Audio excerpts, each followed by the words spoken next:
So maybe if couples are not starting out on the mediation process, but they know that they don't want it to be high conflict, litigious, super difficult, then they might choose to engage someone like you for a collaborative divorce. So we do see couples coming for collaborative divorce more frequently, I think, than we see couples starting with mediation. Okay.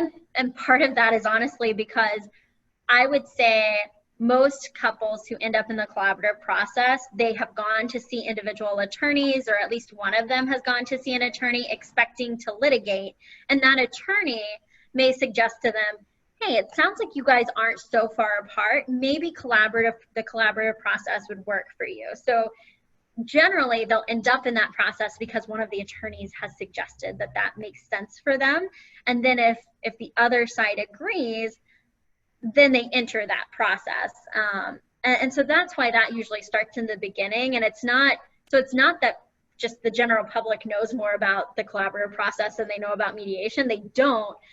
But because they've already engaged an attorney can recommend that process for Got them. it. Yeah, kind of steer them in that direction. Yeah. And it's, I don't want to say that every couple is appropriate for collaborative, because they're not. Like, you have to be part of the collaborative process. So if you're in the collaborative process, everyone signs a collaborative agreement and everyone agrees that they're not going to litigate. So you go into it of, I have an attorney and my husband has an attorney.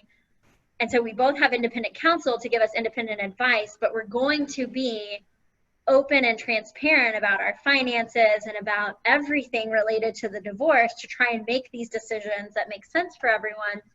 And if at some point I decide that it's not working and I want to litigate, we both have to hire new attorneys. Those attorneys who are our collaborative attorneys cannot represent us in litigation. And so everyone has to have this mind frame of, I want to try and work this out together, and they have to be ready to be transparent, which can be hard because it requires a level of trust of, I believe they're giving me all of their information, and so I'm okay giving them all of my information. Right.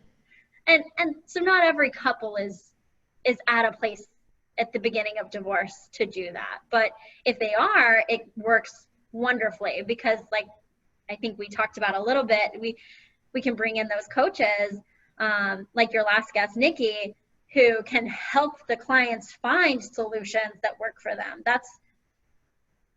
I would never say anything bad about mediators. I'm a mediator, but I am not a financial expert.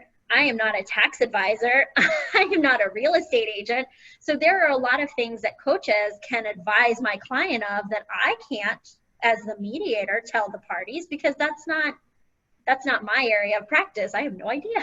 Right. Well, and plus there's the added benefit of it being another outside voice, right? As opposed to being, well, your attorney said that, I could only spend this much on a mortgage. If it's coming from an outside financial professional or other professional, maybe it lands a little bit differently. Absolutely.